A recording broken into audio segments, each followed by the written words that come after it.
Are you afraid of clowns? My best friend told me this chilling nightmare was a true story. He was working at a Walmart that's pretty close to our homes. We live in the same neighborhood. Well, he gets off work at 11 most nights. He works as a stockman and constantly moves around in the store. So when he gets off, he is tired and hungry. His habit is grabbing food at the deli before going home and taking it to his car to eat. He got his food and was really hungry, so he went to his car in the parking lot, which is really big, and he parked at the furthest point from the door. At 11 o'clock at night, the Walmart is dead and the parking lot is empty. He gets into his car and opens his bag of deli food as he's super hungry and begins eating when there's a knock on the passenger side window. He looked up and there was this scary looking clown with his face to the window. To see anyone would have been unnerving, but this creepy clown was terrifying. There was no way he would open the window or unlock the door. This guy just kept looking in the car and directly at my friend. The clown was holding a bunch of balloons.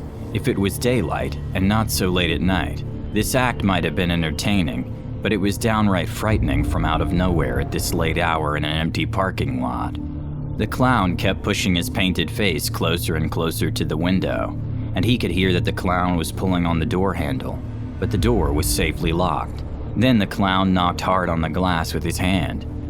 This is when my friend drove the car and just took off. He said he could see the clown in his rearview mirror, just watching him speed away.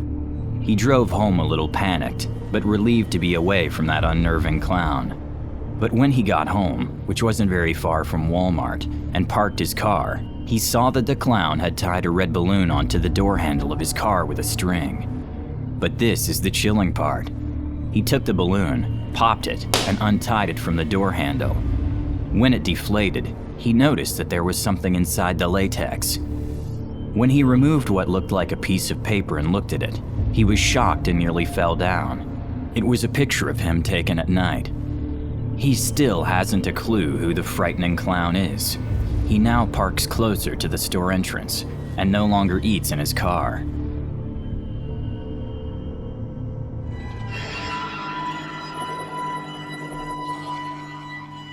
The 2016 clown sightings began in August, with the first reports in Green Bay, Wisconsin. By October, they were reported in all 50 states. Clowns lure children into forests from playgrounds with very evil intent. You would know about this if you watched the nightly news during this period. I was one of the first victims. It was terrifying. This is my story. I will not tell you my name, as I don't want anyone to find me, especially the clown. I was 14 in the summer of 2016. I lived in a small farming town in Wisconsin, not too far from Green Bay. During the day, I had a part-time summer position, helping load cars and trucks at Home Depot and bringing carts back to the entry from the parking lot. It was a great place to work, and I knew many of the customers, so I was having fun and felt very helpful. And the money was okay for a kid. My house was about a mile away, and I walked daily to and from work. I didn't mind it. It kept me physically fit for school sports in the fall, so I made the most of it. Most days I finished around 9 p.m. when the store closed. In the summer in Wisconsin, it's still pretty much daylight at that time. At the end of summer, dusk was about this time, and moonrise began. There are few homes on the road between my house and the store. The store, as I said, is on the edge of a tiny town. The land is rolling in this area, so the road is also kind of rolling with no shoulder. Both sides of the road are thick with vegetation, and the trees are very close together. It can be intimidating after dark, but I've done it so many times it doesn't bother me anymore. About 2/3 of the way home, it was past dusk, and the moonlight was still very low coming through the forest when I heard a very eerie sound. I stopped dead in my tracks and listened hard. It came again, a kind of cracking laugh. It was bizarre.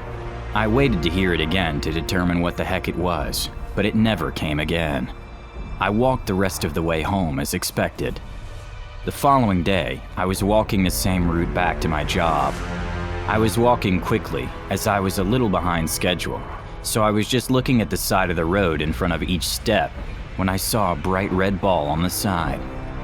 I picked it up and gave it a little squeeze, and it gave a squeak. I knew instantly that it was a clown nose. I thought that's a weird thing to be out here beside the road. Maybe some kid dropped it out of a car window or something. I put it in my pocket. I put it on at work and clowned around a little with the drivers. It got a few chuckles and a lot of smiles when I honked the nose. It was a fun day, and I checked out at the usual time and took off on foot for home. Again, something strange was on the road about 2/3 of the way. It was indistinct as the moon was low, and a little ground fog cloaked the road even further. As I got closer, it vanished, so I imagined it was a deer that I had spooked. I saw some movement in the forest and thought it was still close. However, this wasn't a deer. It was something far more perverse. If I had known, I would have turned around right then. When I got alongside where I thought a deer had jumped into the forest, I heard footsteps behind me in the fog. Now this was really spooky. I turned to the sound, and as I did, I saw this clown standing in the middle of the road. He cocked his head at a strange angle, and in a gravelly voice said, "You have something of mine, and I want it back." Stumbling sideways, I said, "I don't have anything of yours." At this moment, the encounter went from spooky to frightening. The clown said, "You have my nose, so I'm going to take your nose." And he raised his hand, revealing a large knife, more of a machete than a knife. I didn't get a good look because I was already turning and running. I'm in great shape and can run pretty fast, but I could hear this clown running behind me, and he was gaining on me. I heard him make a scary laughing sound.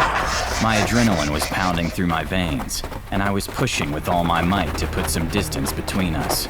My lungs were bursting. I could feel he was just about to grab my shoulder when a truck came around a bend, and the headlights flooded onto me. I lifted my arms, waving in dread. The driver stopped.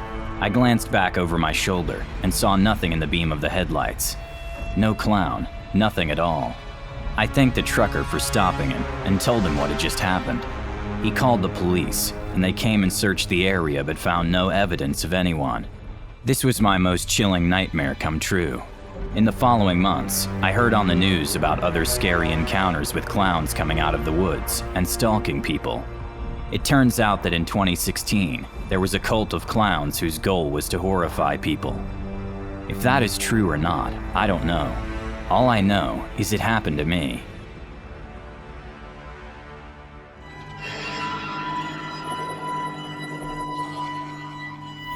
Sydney is a small city in Ohio, and there's literally nothing to do there.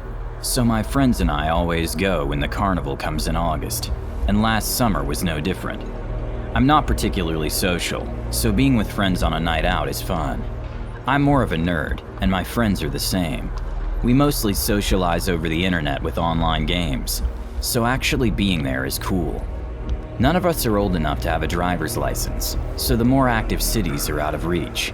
I'm not sure any of my friends would want to explore the bigger cities anyhow. They're all pretty introverted, as I said. My dad dropped me off at the front gate of the carnival, and I waited for my friends to arrive. They arrived on time, so I didn't wait long. We went in together and purchased tickets for the rides. It's not like Kings Island, but the rides are fun, and we love the thrills of the sky drop and rides like that. We challenged ourselves at air guns, darts, and ring toss in the Carnival Games alley. After a couple of hours, we walked the food concessions filling up on pretzels, hot dogs, and popcorn, and washing it all down with lemonade. We really were having a great time together. It was kinda simultaneously that we all looked at each other and said big tent. It's a great big circus tent. The carnival put up at the far end of the festival, and it's a hoot to watch the antics of the clowns and circus performers.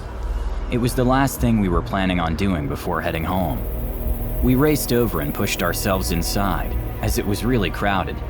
In the center is a ring, clowns juggling, throwing pins back and forth between them, and a crazy clown on a unicycle twisting about them, threatening to run into them and then turning quickly. We pushed our way to the front row and sat to watch, laughing our heads off.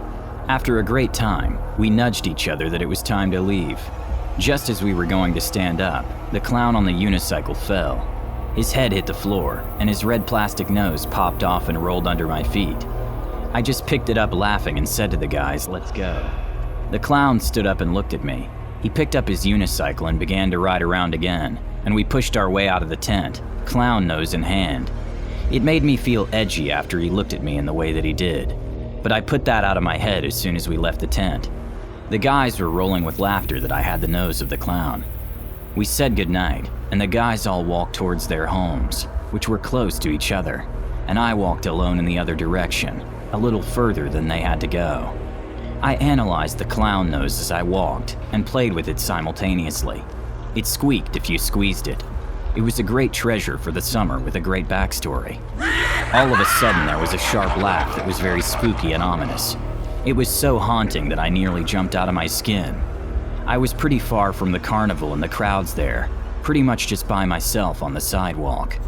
At first I didn't see anyone, but as I looked behind me more carefully, I could make out a figure of a man in a shadow. I stared in disbelief as I recognized the clown from the carnival tent. In a very demonic voice, he said, "You've stolen something of mine." The way he said it was terrifying. It wasn't a human voice, it was pure evil. I could see it was a man and not a spirit from the underworld or anything like that, but it was petrifying. I stumbled backward and said, "I don't steal anything, and please go away and leave me alone." In a sinister voice, he croaked that if "If you don't give back what is mine, I'll take yours off your face." Holding up a large knife, he swung it at me. I dodged down an alley I knew that led to my street. It was riskier, I thought, because it was dark, but it was a shortcut. I was counting on my being younger that I could run faster than the clown. It was a split-second decision, and maybe it wasn't the best choice, but I took it. He chased me halfway down the alley, but I was faster and in better shape. I burst into the house and bolted the door, telling my mom in gasps what had happened. She dialed the police, and they came.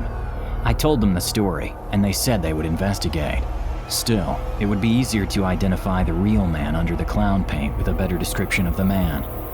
The carnival left town that Monday, and the clown was never seen again. His identity remains a mystery.